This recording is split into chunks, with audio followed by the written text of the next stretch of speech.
বাংলা নববর্ষের দিনে ঢাকা বিশ্ববিদ্যালয় ক্যাম্পাস এলাকায় একের পর এক নারী লাঞ্ছিত হয়েছেন বলে অভিযোগ উঠেছে। একটি সার্বজনীন উৎসবে নারীর নিরাপত্তা কতটা নিশ্চিত করা যাচ্ছে? অনেকে বলছেন 3 স্তরের নিরাপত্তা থাকা সত্ত্বেও সেটি কোনো কাজে লাগেনি। এ ধরনের ঘটনা কিভাবে বন্ধ করা যায়? আপনাদের সবাইকে স্বাগত জানাচ্ছি বিবিসি বাংলাদেশ সংলাপের আজকের অনুষ্ঠানে।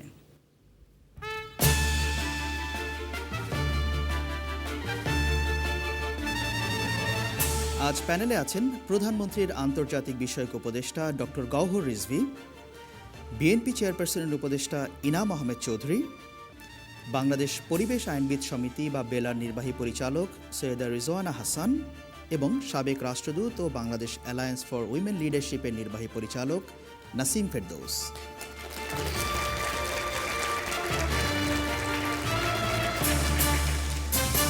বাংলাদেশ সংলাপের এই অনুষ্ঠানটি আমরা করছি ঢাকায়। আপনাদের সবাইকে আরও একবার স্বাগত জানিয়ে আজ অনুষ্ঠানের প্রথম প্রশ্নে যাচ্ছি।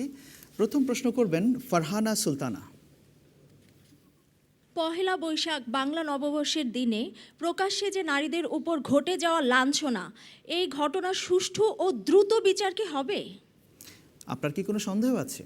সন্দেহ আছে, কারণ এর মধ্যে 3 স্তর বিশিষ্ট যে নিরাপত্তা ব্যবস্থার কথা বললেন এবং সিসিটিভির ফুটেজে দেখা ঘটনা এবং চারপাশে অনেক মানুষের যে একটা সবার জানাজানি, এখন সোশ্যাল সাইটগুলিতেও ছড়িয়ে যাওয়া, সবাইকে আইডেন্টিফাই করা কঠিন কিছু না। এতদিনও যেহেতু হয়নি, সেহেতু সন্দেহটা উঠাটা একটা স্বাভাবিক বিষয়। ধন্যবাদ আপনাকে। ডক্টর রিজভী, কোনো কি আশ্বস্ত করতে পারেন দ্রুত বিচার হবে? আমি আপনাকে একেবারে এই কথাটা বলতে পারি, এখানে সরকার কোনো ছাড় দেবে না।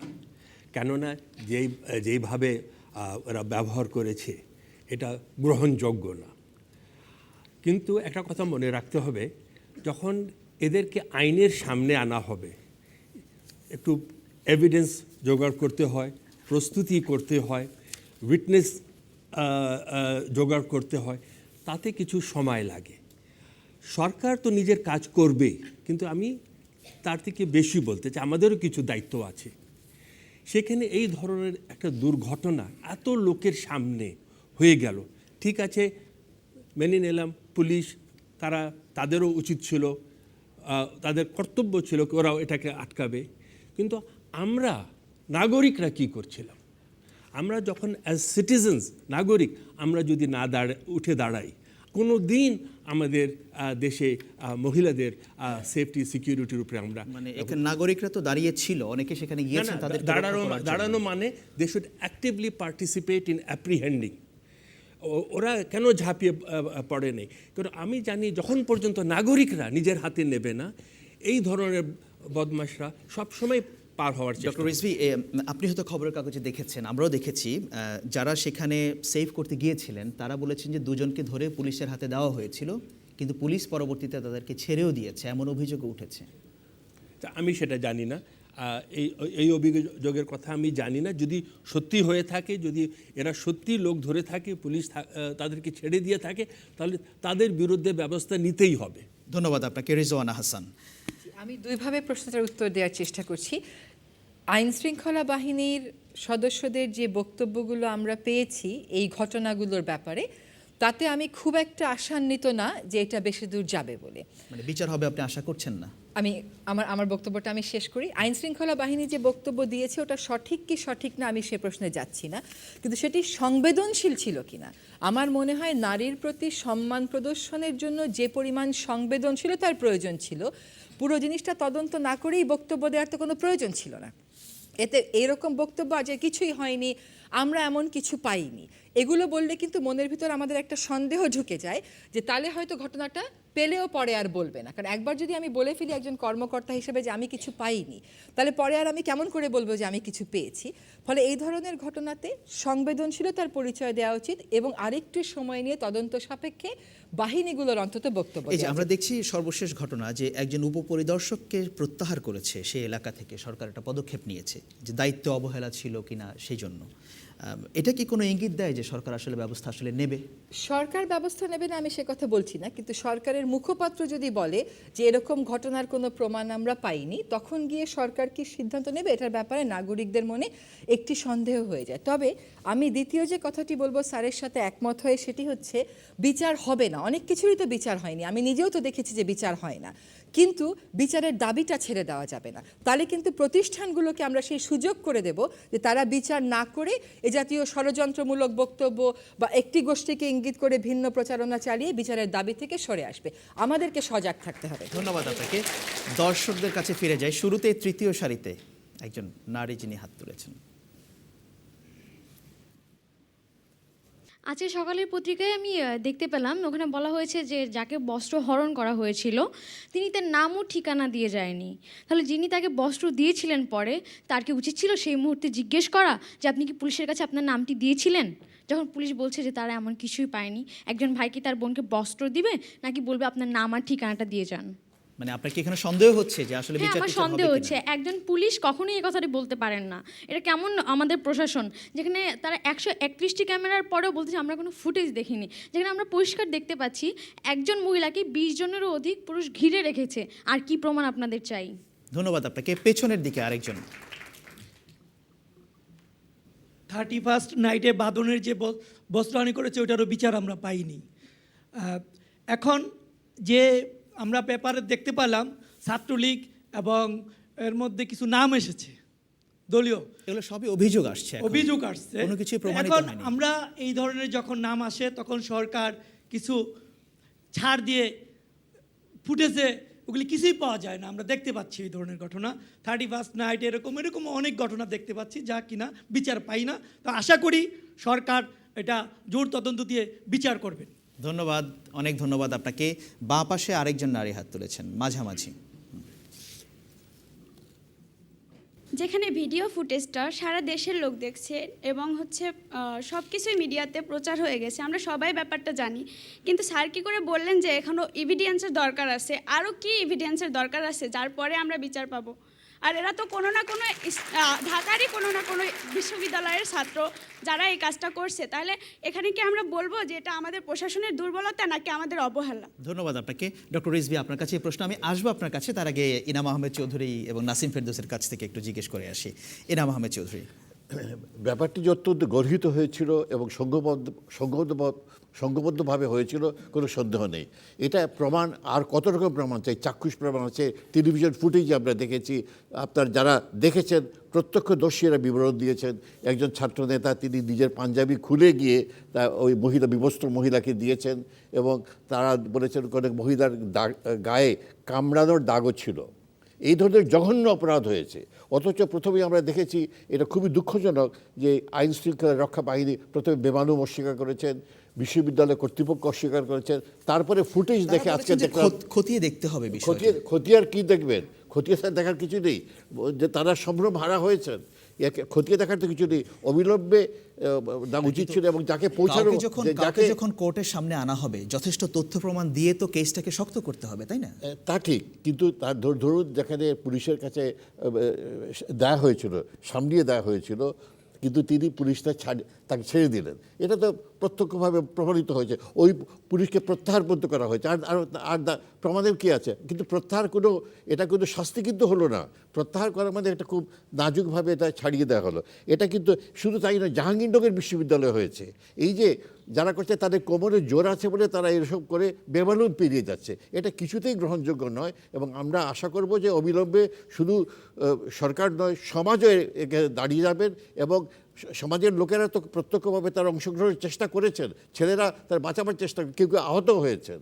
সুতরাং এই প্রচেষ্টা যেন জারি থাকে এবং চাইব, এবং সারা দেশে এই ব্যাপারে একটা চরম বিক্ষোভ সৃষ্টি হয়, এটা আমরা আশা করব, যাতে সচেতনতা ভালোভাবে সৃষ্টি হতে পারে। ধন্যবাদ আপনাকে। আবারও একটু দর্শকদের কাছে যাই, তৃতীয় সারিতে।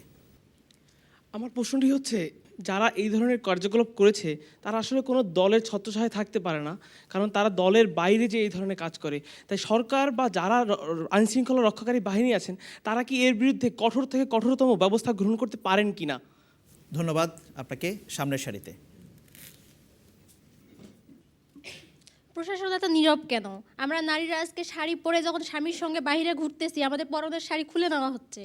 তারপর আমাদের পরনের শাড়ি খুলে নেওয়া হচ্ছে, অনেকেই বলে, কমেন্ট করতেছে যে নারীরা হচ্ছে বাইরে গেছে কেন, তাদের পর্দা নাই কেন। যারা শাড়ি পরে আমাদের পরনের শাড়ি খুলে দিচ্ছে, আমাদের নারীদের শ্লীলতাহানি করতেছে, আমাদের সেক্সুয়াল হ্যারাসমেন্টের শিকার হচ্ছে, সেখানে পর্দা করলে, বোরকা পরলে তারা খুলে নিবে না, এটার কে গ্যারান্টি দিবে?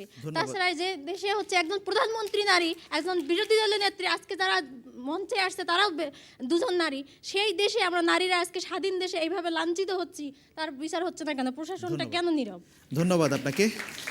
এই প্রসঙ্গে আমাদের আরও প্রশ্ন আছে, সে সরাসরি প্রশ্ন আছে, আমরা আসবো। তার আগে নাসিম ফেরদৌস, কেন এই ধরনের পরিস্থিতি হচ্ছে? একজন বললেন যে ইংরেজি নববর্ষে বহু বছর আগে বাঁধন নামে একজন লাঞ্ছিত হয়েছিলেন, তার কোনো বিচার হয়নি, সেটাই কি এরকম ঘটনার আরও জন্ম দিচ্ছে?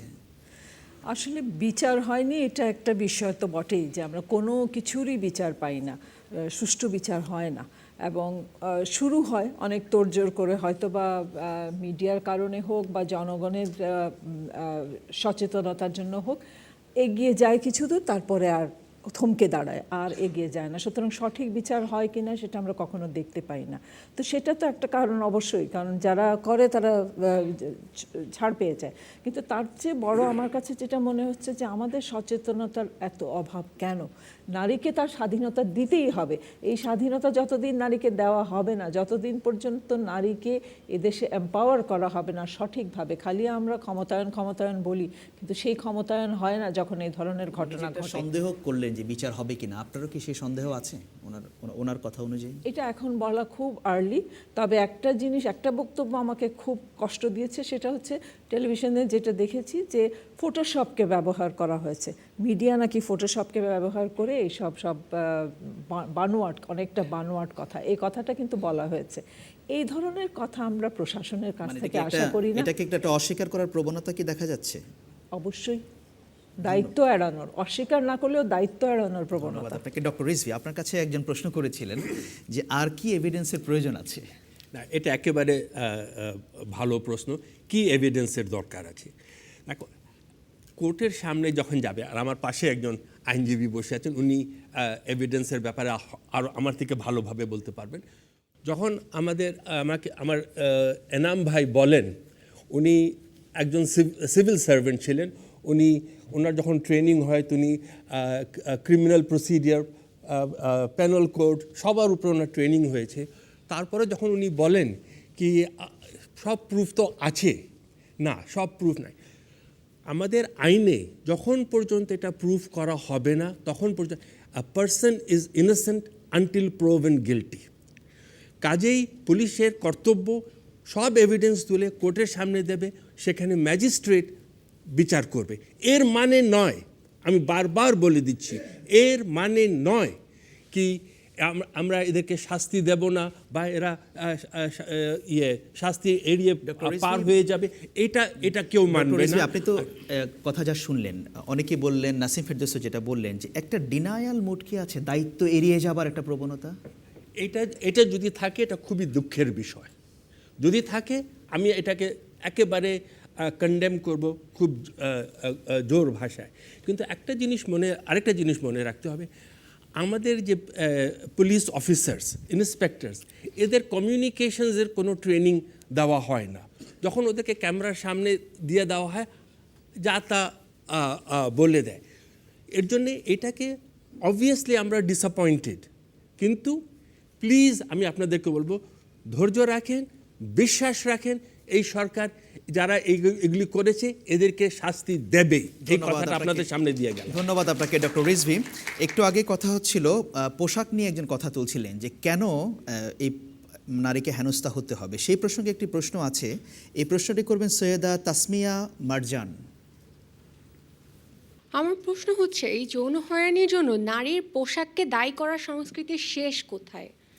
নারীর পোশাক আগেও হয়েছে, এরকম ঘটনা যতবারই হচ্ছে ততবারই বলছে যে মেয়েটির হয়তো কাপড় ঠিক ছিল না, এবং এই ধরনের কথাগুলি যেই প্রবণতার জন্ম দিচ্ছে কিছু পুরুষের মাঝে, যে যা করেছি ঠিক করেছি, অপরাধকে আমি অপরাধ বলতে পারছি না, স্পেডকে স্পেড বলার যে চর্চা আমাদের মাঝে তৈরি হচ্ছে না।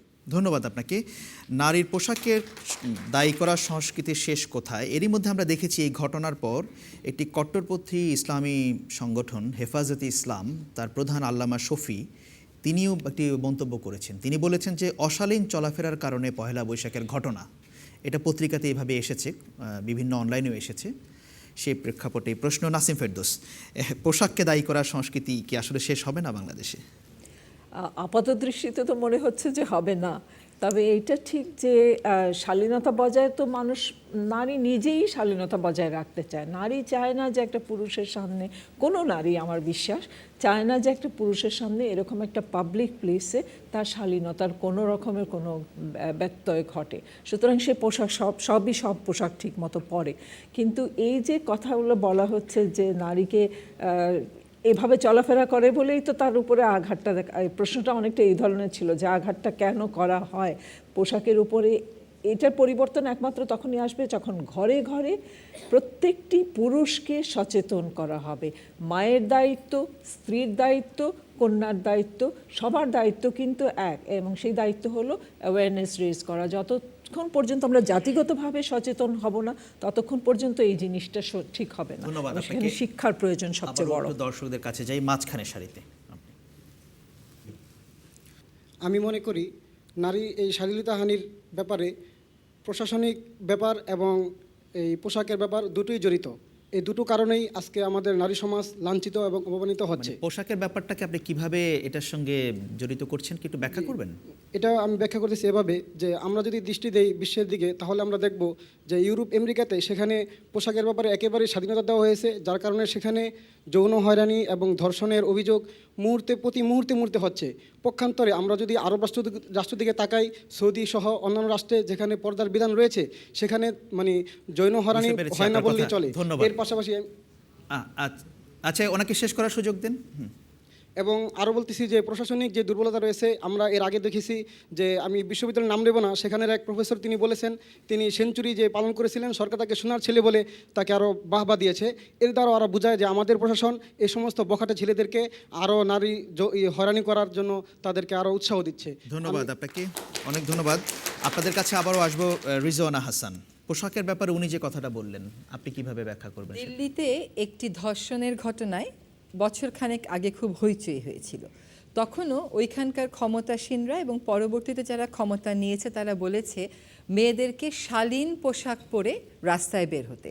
তার একটা উপযুক্ত জবাব ছিল যে আমার মেয়ে কী কাপড় পরবে এটা না শিখিয়ে আপনার ছেলে কী দৃষ্টিতে মেয়ের দিকে তাকাবে এটা আপনার ছেলেকে শিখিয়ে দিন। হ্যাঁ, আমি এই প্রশ্নের এই উত্তরই দেব, এবং এই কথাগুলো হচ্ছে পুরুষতান্ত্রিক যে সমাজ ব্যবস্থা আমাদের সেখান থেকেই উঠে এসছে। আমি আপনার সাথে একেবারেই একমত না যে সমস্ত দেশে পর্দা প্রথা আছে সে সমস্ত দেশে নারী নির্যাতন হয় না। সে সমস্ত দেশে নারী নির্যাতনের ধরনটা হচ্ছে সম্পূর্ণ ভিন্ন। হয়তো ওখানে রাস্তায় এমন করে কাপড় খুলে দেয় না, কিন্তু সেখানে নারী নির্যাতন হয় এবং সেখানে নারী নির্যাতনের প্রকারটা একেবারেই ভিন্ন। একটা কথা শুধু বলা দরকার যে নৈতিক শিক্ষার দিক থেকে সমাজে কেমন যেন একটা অস্থিরতা চলে এসছে। এতগুলো মানুষের সামনে সম্ভব এটা করা? এই যে প্রতিবাদ না করার একটা কালচার আমাদের নেতিবাচক রাজনীতির কারণে, আতঙ্কের কারণে, মত প্রকাশের স্বাধীনতা খর্ব করার কারণে আমাদের সকলের ভিতর ঢুকে গেছে। ওরে বাবা, ও একটা নারীর কাপড় খুলছে, ওকে আমি বাধা দেব? পুলিশ তো এসে উল্টো আমাকে ধরে নিয়ে যাবে। বিচার চাইতে গেলে যে বিচার চায় আজকাল সমাজে উল্টো তারই বিচার হয়, অপরাধীর বিচার হয় না। আমি মনে করি যে অস্থির রাজনীতির কারণে, নেতিবাচক রাজনীতির কারণেই অস্থিরতা এবং নৈতিকতার শিক্ষাটা আস্তে আস্তে কেমন যেন হারিয়ে যাচ্ছে। ধন্যবাদ আপনাকে রিজওয়ানা হাসান। আবারও দর্শকদের কাছে ফিরে যাব। মাঝখানে একজন নারী যিনি হাত তুলেছেন মাঝখানে। নারীদের পোশাক নিয়ে যে কথাটা বলা হচ্ছে যে আমাদের মেয়েদেরকে খুবই শালীনভাবে চলতে হবে, ঠিক আছে? আমাদের ইসলাম ধর্মে যদি মেয়েদেরকে পর্দা করে চলার হুকুম দেওয়া হয়েছে, ছেলেদেরকেও বলা হয়েছে তারা যাতে নারীর দিকে একবারের বেশি দ্বিতীয়বার দৃষ্টি না দেয়। তাহলে সবসময় ধর্মের এই চাপগুলো সেটা শুধুমাত্র মেয়েদের উপরে কেন চাপানো হয়? আমার প্রশ্নটা এখানে। ধন্যবাদ, অনেক ধন্যবাদ আপনাকে। নারী কি আর কেউ কথা বলতে চান? হাত তুলছেন দ্বিতীয় সারিতে। যেখানে আমরা দেখি এটা হলো মানসিকতা। আমরা দেখি 3 বছরের শিশু, 6 বছরের শিশুও ধর্ষণ হয়। সেখানে পোশাকের কথা বললে হবে না। আমার মনে হয় এখানে যে শাসন, আজকে যে পহেলা বৈশাখের যে অনুষ্ঠানটা হলো সেখানে ফুটেজ দেখে প্রমাণ করে দেখে বলতে হবে। যদিও এখানে একটা প্রতিবাদ হতে হ্যাঁ হয়েছে, এটা কিভাবে বন্ধ হবে তা আমরা চেষ্টা করব। সেইটা না করে এটা দীর্ঘমেয়াদী করে ফেলছে, এটাকে বিতর্কিত করে ফেলছে, হয়েছে কি হয়েছে না। এইখানে সবাইকে প্রতিবাদী হয়ে দাঁড়ানোর মতন পরিকল্পনা নেওয়া প্রয়োজন ছিল। আমার মনে হয় সেটি এখন প্রয়োজন, যে যখন ঘটনা ঘটবে বন্ধ হবে কিভাবে তার পরিকল্পনার সাথে সাথে বিচারের সাপেক্ষে। ধন্যবাদ আপনাকে ইনাম আহমেদ চৌধুরী। কেউ কেউ পোশাকের সংস্কৃতিকে দায়ী করছেন। একটু আগে যে এটা খবরের কাগজে এসেছে অনলাইনে, যে আল্লামা শফির কথা যেটা বলছিলাম, কট্টরপন্থী ইসলামী সংগঠন হেফাজতে ইসলামের প্রধান, তিনি বলছিলেন যে তাকে উদ্ধৃত করা হয়েছে যে একসাথে লেখাপড়ার সুযোগে অশালীন চলাফেরার কারণে এই পরিণতি হয়েছে। এটাকে আমি গ্রহণযোগ্য বলে মনে করি না। এটা কোনো যারা নিগৃহীত হয়েছেন তারা সবাই অত্যন্ত শালীন পোশাক পরেছিলেন, এটা কোনো সন্দেহ নেই। তারা আমাদের যে শাড়ি পোশাক বা অন্যান্য যারা পরে থাকেন সালোয়ার কামিজ এগুলোই পরেছিলেন। এটা অত্যন্ত এটা এড়িয়ে যাওয়ার একটা এবং এটা দোষটাকে অন্যভাবে চাপিয়ে দেওয়ার কথা। আমার কথা হচ্ছে যে এটাকে যেটা সৈয়দা রেজওয়ান হাসান যেটা বললেন, এটা আমার মনে হয় যে এই যে নৈতিকতার অবক্ষয় হয়েছে এবং দোষ করে যে মুক্তি পেয়ে যাচ্ছে, যার কোমরে জোর আছে সে চলে যাচ্ছে, এবং এই যে অস্থির রাজনীতির কথা বলেছেন, আমার মনে হয় এইগুলো কথাগুলো অক্ষর অক্ষরে সত্যি। আমি দেখলাম যে জাহাঙ্গীরনগরের ছাত্রলীগ তাদের 3-4 জনকে অব্যাহতি দিয়েছে না কি করেছে। আমি আশা করবো ঢাকা বিশ্ববিদ্যালয়ে এ ধরনের ঘটনা ঘটবে, কর্তৃপক্ষ স্বীকার করবেন। ডক্টর গহর রিজভী যেটা বললেন, উনি একজন প্রাজ্ঞ জ্ঞানী লোক, উনি যেটা বললেন উচিত কথা বলেছেন, যে কর্তব্যকে অবহেলা করে এবং দায়িত্ব নেবার চেষ্টা করে এটা মোটেই গ্রহণযোগ্য হবে না, এটা বলেছেন। আমি আশা করি এই কথাটা বিশ্ববিদ্যালয় কর্তৃপক্ষ এবং আমাদের যে আইন পরিচালনা কর্তৃপক্ষ এটা শুনবেন, বুঝবেন, এবং এই ব্যাপারে আমাদের কর্তব্য নেওয়া উচিত। সমাজের সচেতনতা জাগা উচিত। আজকে সব রাজনৈতিক দলকে আমি চাইছি এটা কন্ডেম করতে। আমি দেখি যে বিএনপি করেছে এবং আরও 2-একটা ছাত্র ইউনিয়ন করেছেন। আমি চাইবো সবাই এটাকে কন্ডেম করে এগিয়ে আসুন, এটাকে বিক্ষোভ দেখান, সমর্থন করে এর বিরুদ্ধে। দর্শকের অনেকগুলো হাত, আর একজনের মতামত দেব সর্বশেষ সারিতে। সবচেয়ে বড় কথা হলো যে অপরাধীরা অপরাধ করতে করতে এরা সবসময় মুক্তি পায়, যার কারণে অপরাধ করতে সাহস পায়, 1 নম্বর কথা। 2 নম্বর কথা হলো যে আল্লামা শফি শাহ হুজুর যেটা বলছেন যে পোশাকের বিষয়টা নিয়ে, শফি শাহ হুজুর কিন্তু 13 দফার দাবির ভিতরে এটাও বলেছেন যে নারীদেরকে আলাদা শিক্ষা ব্যবস্থা করা হোক, নারীরা রাস্তায় যাতায়াতের জন্য আলাদা গাড়ি দেওয়া হোক, নারীদেরকে কর্মস্থানের জন্য আলাদা ব্যবস্থা করে দেওয়া হোক। যদি এই জিনিসটা করা হতো আজকের, তাহলে কিন্তু আজকের আমাদের দেশে যে সমস্ত মা বোনেরা নির্যাতিত হচ্ছে বা অন্য অন্য ধরনের যে কোনো কাজে তারা মানে সমস্যার সম্মুখীন হচ্ছেন, এই সমস্যাটা কোনো দিন সম্মুখীন হতেন না।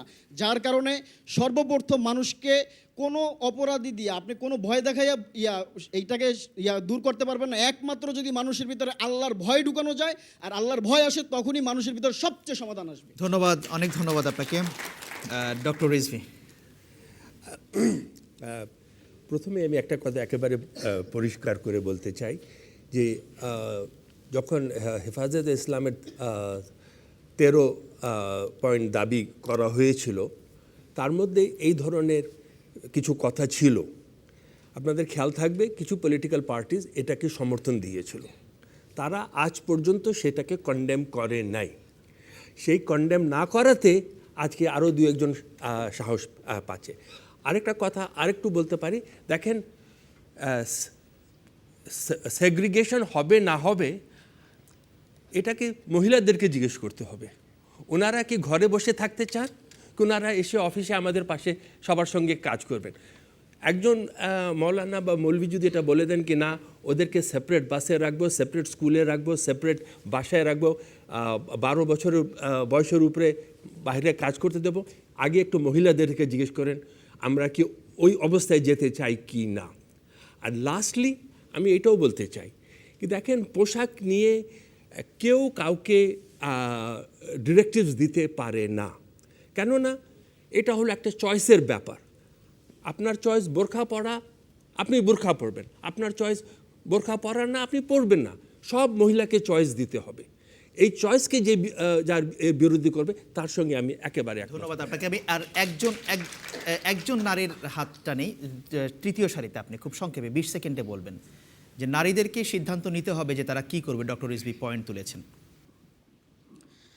এমন একটা দেশে জন্মগ্রহণ করছি যে এখানে একটা সমস্যা হলে সমস্যার সমাধান নিয়ে কারো মাথা ব্যথা নেই, কি হয়েছে কি না হয়েছে শুধু এই মতামত। আরে কি ড্রেস পরছি না পরছি এটা তো দরকার নেই, আগে তো বিচার হবে বা বিচার কর, তারপরে দেখ কি হবে। ধন্যবাদ আপনাকে, অনেক ধন্যবাদ আপনাকে। আমি দর্শক শ্রোতাদের এখানে জানিয়ে রাখি, বিবিসি বাংলাদেশ সংলাপে যে বিষয়গুলো নিয়ে আমরা আলোচনা করছি, আপনারা যদি এই বিষয়গুলো নিয়ে আরও বিস্তারিত মতামত দিতে চান তাহলে বিবিসি বাংলার ওয়েবসাইট bbcbangla.com, এখানে আপনার মতামত দিতে পারবেন। আর যারা ফেসবুক ব্যবহার করছেন, ফেসবুকে বিবিসি বাংলাদেশ সংলাপের পাতায় আপনার মতামত দেওয়ার সুযোগ আছে। একটি বিরতি নিচ্ছি, ফিরছি কিছুক্ষণের মধ্যেই।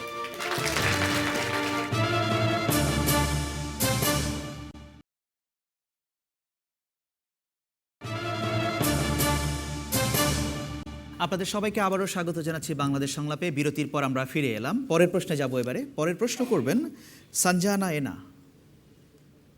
হ্যাঁ, ধন্যবাদ। মানবতা বিরোধী অপরাধের দণ্ডিতদের ফাঁসির রায় কার্যকর না করতে জাতিসংঘ সহ অনেক আন্তর্জাতিক সংস্থা ও দেশ আহ্বান জানিয়েছে। আমার প্রশ্নটি হচ্ছে, বাংলাদেশের কি উচিত এসব পরামর্শ বিবেচনা করা? ধন্যবাদ আপনাকে। আমরা দেখেছি যে জামায়াত ইসলামের নেতা, যিনি যুদ্ধ অপরাধের রায়ে দণ্ডিত, সুপ্রিম কোর্টে দণ্ডিত হওয়ার পরেও তার ফাঁসির রায় কার্যকর না করতে আহ্বান জানিয়েছিল জাতিসংঘ মানবাধিকার বিষয়ক কমিশনার। এর আগেও এসেছিল, কাদের মোল্লার ক্ষেত্রে এসেছিল। সেই প্রেক্ষাপটে ওনার এই প্রশ্ন। নাসিম ফেরদৌস, আপনার কাছে আসি। বাংলাদেশের কি উচিত যে এগুলোকে বিবেচনা করা? এ ধরনের যেটা আপনি বলেছেন যে আগেও এসেছে এই ধরনের কথাবার্তা, বাংলাদেশ মনে রাখতে হবে, বাংলাদেশ একটি স্বাধীন সার্বভৌম দেশ। এখানে নাগরিক কি চায়? নাগরিক চায় যারা ৭১-এ ছিল বা ৭১-এর পরবর্তী প্রজন্ম, সবাই চায় যে ৭১-এ যারা দোষী ছিল তাদের বিচার হোক এবং ন্যায় বিচার হোক। ন্যায় বিচারে কারো কোনো আপত্তি নেই, এবং ন্যায় বিচারের পরে এটা যদি ফাঁসি দণ্ড দিয়ে থাকে তাহলে তো সবচেয়ে উচ্চ আদালত ফাঁসির দণ্ডটা দিয়েছে, মানুষও দেয়নি, অন্য কোনো সরকারও দেয়নি। সুতরাং এটা হতে হবে। এখানে এইসব যেসব আসে বাইরে থেকে, সেটাকে শোনা ছাড়া এর বাইরে আর কোনো প্রতিক্রিয়ার কোনো প্রয়োজন আছে বলে আমি মনে করি না। ধন্যবাদ আপনাকে। ইনাম আহমেদ চৌধুরী। তিনি ঠিকই বলেছেন, নাসির ফিরদৌস ঠিকই বলেছেন যে যে দেশে যা রীতি, যা আইন, সেটাই প্রয়োগ করতে হবে। বিবেচনা করে আইন প্রয়োগ করা হয়। কোনো কোনো দেশে আছে যে তারা ক্যাপিটাল পানিশমেন্ট দেয় না, সেটা সেই দেশে তাদের নিয়ম ওটা। শুধু আমাদের দেশে আমাদের আইন পালিত হবে, নিতে হবে। এটা প্রয়োগটা যথার্থভাবে হচ্ছে কিনা এটা অন্য ব্যাপার, কিন্তু কথা হচ্ছে নিশ্চয়ই আমাদের দেশের আইন এটা আমাদের দেশে পালিত হতেই হবে। আমরা অন্য কথা শোনো কেন, আমাদের কি বললো সেটা কোনো ব্যাপার না। স্বাধীন জাতীয়তা বলেছেন যে তাদের মতামত ব্যক্ত করেছেন, তাদের মতামত তারা ব্যক্ত করতে পারে, তা অধিকার আছে। যেমন ডক্টর গওহর রিজভী বলে যে কাপড় যার পরা ইচ্ছে সেটাকে পড়ুক, সে তার অধিকার আছে। তাদের মতামত ব্যক্ত করেছেন। কানাডা ব্যক্ত করেছে। কানাডা শুধু তাই নয়, ফাঁসির যদি সম্ভাবনা থাকে এমন কাউকে তারা পাঠাবেও না, রিপেট্রিয়েটও করবে না। তারা বিরোধী। বিষয়টা নিয়ে যদি একটা আন্তর্জাতিকভাবে একটা কনসার্ন তৈরি হয়, অনেকেই যদি সেটা নিয়ে একই ধরনের কথা বলেন, তাহলে আমাদের দেখতে হবে আইনটা আমাদের রাখা উচিত হবে কিনা, ওটা আমাদের বিবেচনা করতে হবে। সেটা আর একটা, যেহেতু পাকিস্তানে মৃত্যুদণ্ড রহিত করা হয়েছিল, পরে আবার এটাকে রিইন্ট্রোডিউস করা হয়েছে, সেটা অন্য প্রশ্ন। কিন্তু যেহেতু দেশে একটা আইন রয়েছে, সেই আইন আমাদের সার্বভৌম দেশে আমাদের আইনটা মানতে আর কোনো উপায়ও নেই, অন্য কোনো নেই। প্রয়োগের কথা অন্য ব্যাপার, সেটা আমি বললাম, কিন্তু আইন যেটা আছে আইনটা মানা উচিত হবে। অনেক ধন্যবাদ আপনাকে। দর্শকদের কাছে যাই আবারও, দ্বিতীয় সারিতে প্রথমে। যুদ্ধ অপরাধীদের ব্যাপারে এই আইন অবশ্যই রাখা উচিত, কারণ এখানে কি আন্তর্জাতিক মান সম্পন্ন করে না এই কথা বলা সাজবে না। অবশ্যই রাখা উচিত, মানে ফাঁসির ব্যাপারটা এটা কার্যকর করতে হবে যুদ্ধ অপরাধীর ব্যাপারে। আচ্ছা, অবশ্যই রাখা উচিত। ধন্যবাদ আপনাকে। পেছনের সারিতে। আগে চিন্তা করতে হবে, এটা একটা স্বাধীন বাংলাদেশ, স্বাধীন দেশ। এই দেশে আইন আছে, এই দেশে আইনের প্রয়োগ আছে। আপনি কোনো দেশকে আইন চাপিয়ে দিতে পারেন না, নৈতিকতা দেখাইতে পারেন না, কারণ প্রত্যেক রাষ্ট্রেরই স্বাধীনতা আছে। অতএব স্বাধীন বাংলাদেশ হিসাবে স্বাধীনভাবে বিচার, স্বাধীনভাবে আইন প্রয়োগ করা, এটা প্রত্যেক রাষ্ট্রেরই নৈতিক দায়িত্ব হিসেবে আমি মনে করি। ধন্যবাদ, অনেক ধন্যবাদ আপনাকে। রিজওয়ানা হাসান। আমার মনে হয় প্যানেলে আমার আগের বক্তারা এটা স্পষ্ট করে দিয়েছেন, প্রত্যেক দেশের নিজস্ব আইন আছে, তারপরেও আমরা একটি আন্তর্জাতিক সম্প্রদায়ের সদস্য। সেই হিসাবে কোনো সংগঠন আপনাকে বলতেই পারে, কোনো দেশ আপনাকে বলতেই পারে, বলতে তো আর বাধা দেওয়া যাবে না, কিন্তু আপনি কি করবেন না করবেন সেটা আপনার আর্থ সামাজিক রাজনৈতিক বিবেচনায় করবেন, বলবে। এবং জাতিসংঘের কথা জাতিসংঘ বললো বিবেচনায় নেব না, তা হয় না, কারণ আপনি যে জাতিসংঘের সদস্য রাষ্ট্র, বিবেচনায় নেবেন, কিন্তু তার অর্থ এই না যে আপনাকে ব্যাকট্র্যাক করতে হবে, পিছনে ফিরে আসতে হবে। বলার সবারই অধিকার আছে। অনেক দেশ নীতিগত প্রশ্নে ফাঁসি চান না, অনেক মানবাধিকার কর্মী ফাঁসির বিরোধিতা করেন, বিভিন্ন কারণে, সেগুলো আসলে আমাদেরকে ভালো করে জানতে হবে, তাহলে এই প্রশ্নটার উত্তর পাওয়া যাবে। তবে আমি আমার পূর্ববর্তী বক্তাদের সাথে একমত যে বাংলাদেশ তার নিজস্ব সিদ্ধান্ত, তার নিজস্ব আইন ব্যবস্থা অনুযায়ী নেবে। ধন্যবাদ আপনাকে। আবারও একটু দর্শকদের কাছে যাই। পেছনের দিকে একজন হাত তুলেছিলেন। আমরা 1971-এর দিকে যখন ফিরে যাব তখন যুদ্ধাপরাধীদের যে ফাঁসির ব্যাপারটা নিয়ে কথা হচ্ছে, তো তাদের কর্মকাণ্ড অনুযায়ী জাতিসংঘ যখন এটা বলতে আসে তখন তাদের নৈতিক অবস্থান নিয়েই আমার সন্দেহ জাগে। কারণ শেরপুরের যখন এই যে ট্রাক ভর্তি লাশের যে কথাটা আমরা জানি বা অন্যান্য ব্যাপারগুলো যে জানি, এই সমস্ত পরিবারের কাছে তো এই সমস্ত জাতিসংঘ যায় না, জাতিসংঘের এই সমস্ত অবস্থান তো তাদের পক্ষে নেই। তাহলে কেন এদের পক্ষেই হবে, এবং সেটা তারা কিভাবে আমাদের নৈতিক অবস্থান থেকে বলতে আসে? ধন্যবাদ আপনাকে, অনেক ধন্যবাদ। মাঝখানে আরেকজন চশমার পরা যিনি। আসলে আমি যেটা মনে করছি সেটা হচ্ছে যে জাতিসংঘ বা ইউরোপীয় ইউনিয়ন বা পশ্চিমা বিশ্বের যারা আজকে আমাদের এই মানবতা বিরোধী অপরাধ বা যুদ্ধাপরাধীদের নিয়ে কথা বলছে, তাদের অবশ্যই তাদের বলার থাকতেই পারে, তারা বলতেই পারে, কিন্তু তারা বেশি বেশি বলছে এই জন্যই কারণ আমরা জানি যে দ্বিতীয় বিশ্বযুদ্ধের পরবর্তী যে নুরেমবার্গ ট্রায়াল বা মানবতা বিরোধী অপরাধ নিয়ে সারা বিশ্বে যত ট্রায়াল হয়েছে, সেখানে বাংলাদেশে যতটা নিরপেক্ষভাবে এবং স্বচ্ছতার সাথে বিচার কাজ পরিচালনা করা হচ্ছে, কোথাও এইভাবে এতটা নিরপেক্ষতা এবং স্বচ্ছতার সাথে বিচার কার্য পরিচালনা করা হয়নি। তো যেহেতু আমাদের বাংলাদেশের বিচারটাকে কোনোভাবে প্রশ্নবিদ্ধ করা যাচ্ছে না, এই জন্যই রায় কার্যকরের পর্যায়ে এসে এটাকে প্রশ্নবিদ্ধ করার জন্য তারা কিছু একটা করতে চাচ্ছে। ধন্যবাদ, অনেক ধন্যবাদ আপনাকে। প্যানেলে ফিরে আসি ডক্টর রিজভী।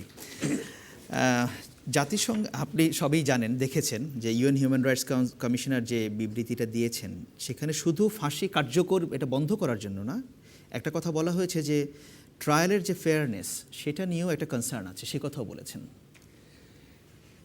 আমাদের প্যানেল এখানে আমাদের কারো কোনো দুই মত নেই, আমরা সকলেই একমতই আছি কি এটা বাংলাদেশের ব্যাপার, বাংলাদেশের আইন, বাংলাদেশ একটা স্বাধীন সভরেন স্টেট, কাজেই আমরা আমাদের আইন হিসাবে এই বিচারটা করেছি আর এই শাস্তিতে দিয়েছি।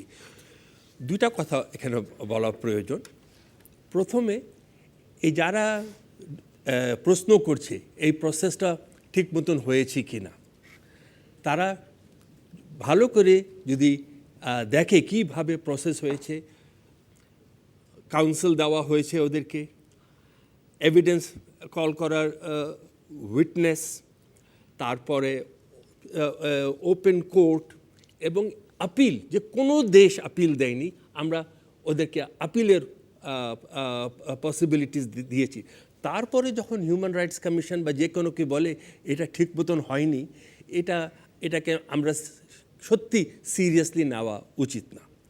দ্বিতীয় কথা হলো, এটা একটু দুঃখে মনে বলছি, কিছু হিপোক্রেসিও রয়েছে কাদের মধ্যে, কিছু দেশদের মধ্যে, যারা নিজে ফাঁসি দেয় আর অন্য দেশে এসে বলে তোমরা ফাঁসি দিও না। ফাঁসি দেওয়া না দেওয়া সেটা নিয়ে আমরা অনেক ডিসকাস করতে পারি। ক্যাপিটাল পানিশমেন্ট অনেকেই আমরা বিশ্বাস করি না, কিন্তু যারা নিজে দেয় আর অন্য দেশকে বলে তোমরা দিও না, সেখানে একটা হিপোক্রেসি রয়েছে। ধন্যবাদ আপনাকে ডক্টর রিজভী। আমি দর্শক শ্রোতাদের আবারও জানিয়ে রাখি, বিবিসি বাংলাদেশ সংলাপের আগামী অনুষ্ঠানগুলোতে আপনারা যদি অংশ নিতে চান, তাহলে আপনি টেলিফোন অথবা SMS করতে পারেন 01-752-777-222 এই নম্বরটিতে। এছাড়া আপনি ইমেলও করতে পারেন, ইমেল করুন সংলাপ@bbc.co.uk এই ঠিকানায়। আরেকটি তথ্য জানিয়ে রাখি, বাংলাদেশ সংলাপের পর্বগুলো এখন ইউটিউবেও আপনি দেখতে পাবেন। প্রতি সোমবার মধ্যরাতের আগেই সর্বশেষ পর্বটি ইউটিউবে আপলোড করা হয়। আরেকটি বিরতিতে যাচ্ছি, আশা করছি ফিরে এসে আপনাদের সাথেই পাবো।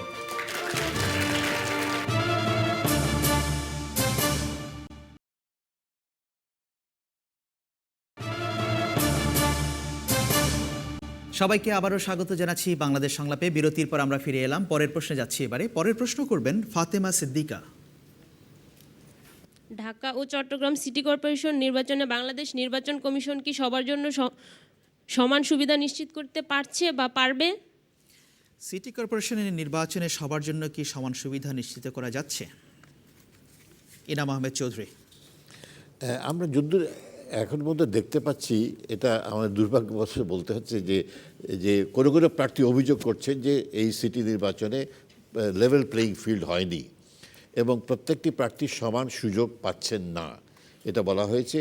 এবং যেসব দল সমর্থন দিচ্ছেন, অর্থাৎ দলের তো মনোনীত প্রার্থী নেই, তারা সমর্থন দিয়ে থাকেন, সেই দলের থেকেও বলা হচ্ছে যে এটা তারা সমান সুযোগ তারা পাচ্ছেন না। কীভাবে তারা পাচ্ছেন না? একটি হচ্ছে যে দেখা যাচ্ছে যে এখানে যে নির্বাচনী আইনের এটা লঙ্ঘন করা হচ্ছে। যেমন ধরুন যে মাননীয় মন্ত্রীদের অংশগ্রহণ করা, এমনকি অনেকজন মন্ত্রী অংশগ্রহণ করছেন, এই অভিযোগ এসেছে। এবং একজন মন্ত্রী নাকি বলেছেন যে কোনো অবস্থায় এদের জিতাতে হবে। তারপর জনাব এরশাদের কথা উল্লেখ হয়েছে, তিনি মন্ত্রিত্ব লেভেল আছে, তার স্ট্যাটাস রয়েছে, তিনি এর সুযোগ সুবিধা পাচ্ছেন। ইলেকশন কমিশন আজকে দৈনিক পত্রিকায় বেরিয়েছে এই খবরটা, তিনি প্রচারণা চালিয়ে যাচ্ছেন, এটাকে রোধ করা হচ্ছে না। অর্থাৎ দেখা যাচ্ছে অনেকেই নির্বাচন বিধি লঙ্ঘন করছেন, এটার বিরুদ্ধে কোনো সুযোগ দেওয়া হচ্ছে, তারা লঙ্ঘন করেই যাচ্ছেন। এবং দ্বিতীয়ত অনেক ক্ষেত্রে দেখা যাচ্ছে যে তাদের যে নির্বাচনের যে সুযোগ সুবিধা রয়েছে সেগুলো তারা সঠিক পাচ্ছেন না। অনেক সময় নির্বাচন যারা করতে এসছে তাদের অনেক হুমকি দেওয়া হচ্ছে, তাদের ধরে নেওয়া যেতে হতে পারে, অ্যারেস্ট হতে পারেন, এই ধরনের একটা ভয় ভীতি বিরাজ করছে।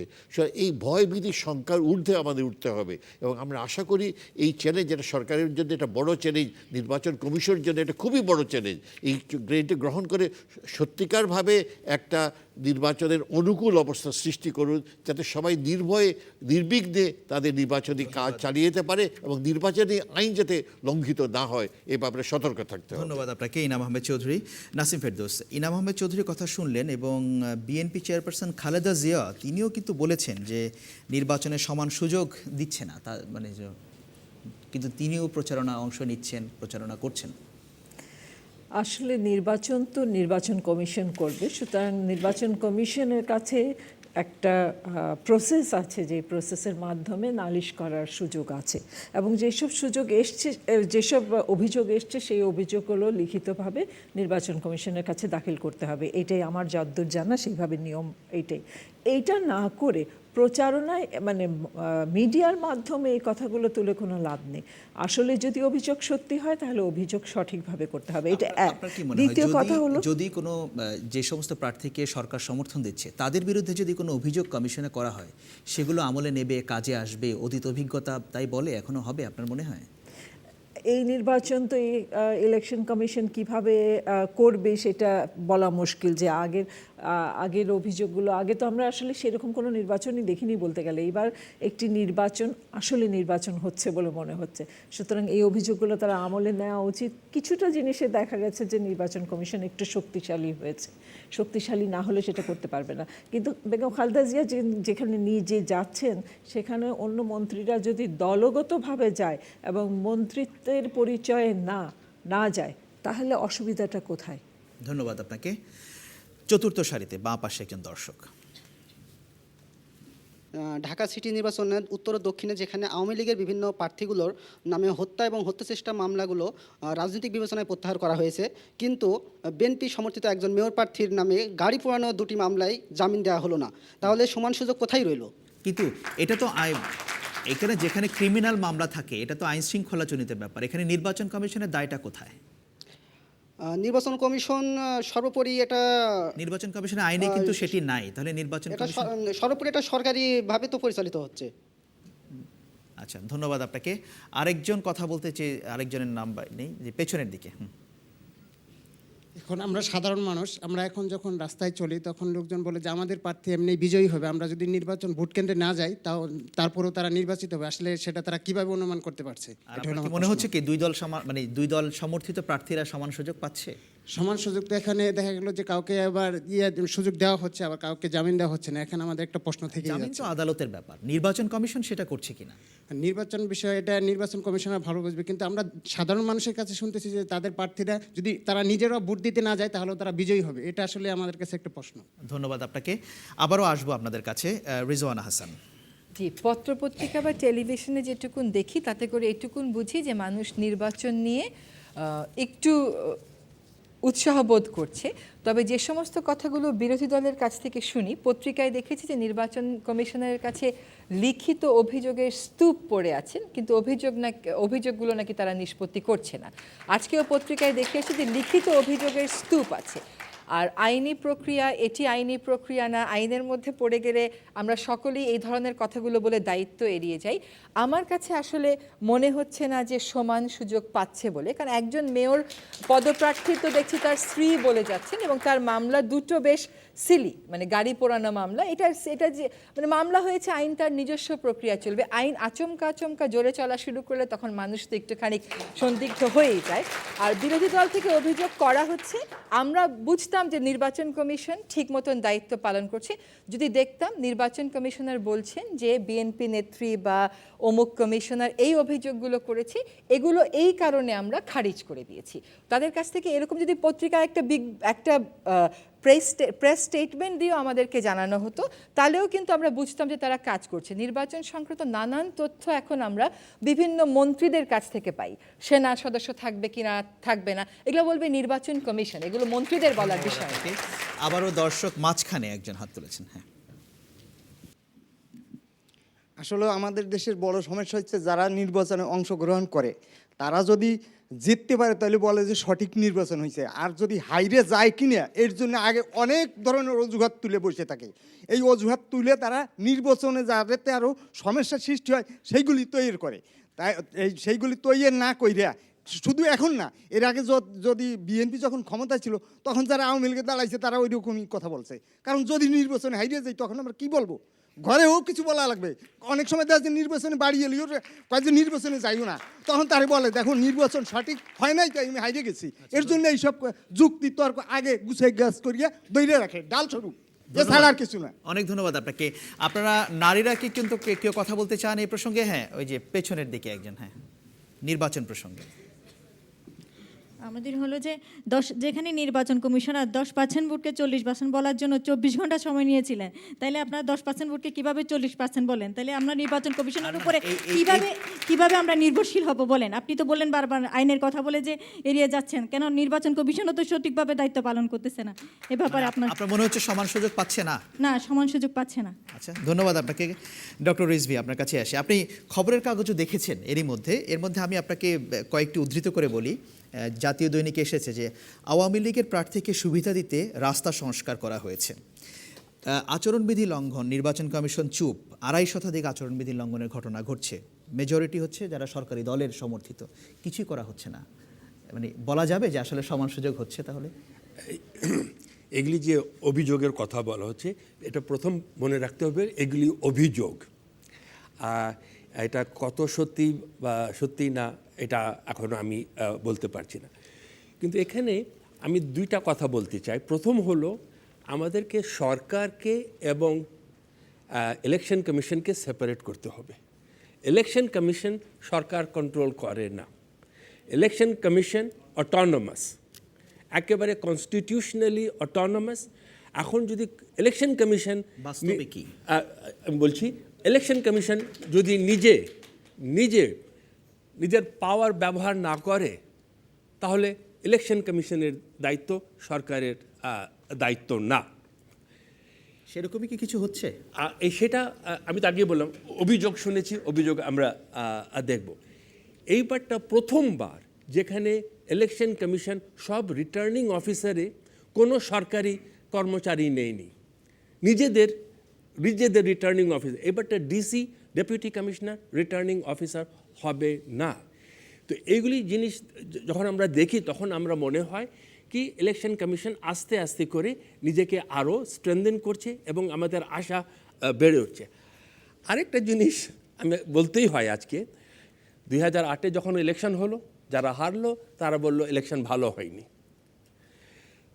2013-তে অভিযোগ করা হলো কি ইলেকশন ফ্রি অ্যান্ড ফেয়ার হবে না, কিছু পার্টি বয়কট করলো। যদি আপনি ইলেকশন বয়কট করেন, আপনি কীভাবে দেখাবেন ইলেকশনটা ফ্রি ও ফেয়ার হলো কি না? এর আগে 5টা মেয়রের ইলেকশন হলো, 5টাই বিরোধী দল জিতলো, তখন কেউ এই কথাটা বলল না কি ইলেকশন আনফেয়ার হয়েছে। লোকাল ইলেকশন যখন হলো, 40% সিটস এক বিরোধী পার্টি সংগ্রহ করলো, তখন কেউ বলল না ইলেকশন আনফেয়ার হয়েছে। কাজেই আমরা যখন কথা বলবো ইলেকশন আনফেয়ার হবে কি হবে না, ইলেকশন কমিশন ঠিক মতন কাজ করছে কি কাজ করছে না, এটা যদি আমরা এভিডেন্স এবং তথ্য না দিয়ে বলি, তাহলে আমরা নিজেদের অভিযোগ করছি, একজন অভিযোগ করছে হ্যাঁ হচ্ছে, আরেকজন বলবে কি হচ্ছে না। এর মধ্যে আমাদের কোনো ইনফরমেশন পাওয়া যায়। অনেক ধন্যবাদ ডক্টর রিজভী আপনাকে। একই সাথে প্যানেলে বাকি তিনজনকে আমি ধন্যবাদ জানাচ্ছি। আর দর্শক হিসেবে আপনারা যারা এখানে প্রশ্ন করেছেন, মতামত দিয়েছেন, আপনাদের সবাইকে ধন্যবাদ। আর এই অনুষ্ঠানে সার্বিক সহযোগিতা করার জন্য চ্যানেল আই এবং টিসিবি কর্তৃপক্ষের জন্য ধন্যবাদ রইল। বিবিসি বাংলাদেশ সংলাপের আগামী অনুষ্ঠানটি হবে চট্টগ্রামে। আশা করছি সেই অনুষ্ঠানটি আপনারা দেখবেন। আর সেই আমন্ত্রণ জানিয়ে আজ এখানে বিদায় নিচ্ছি।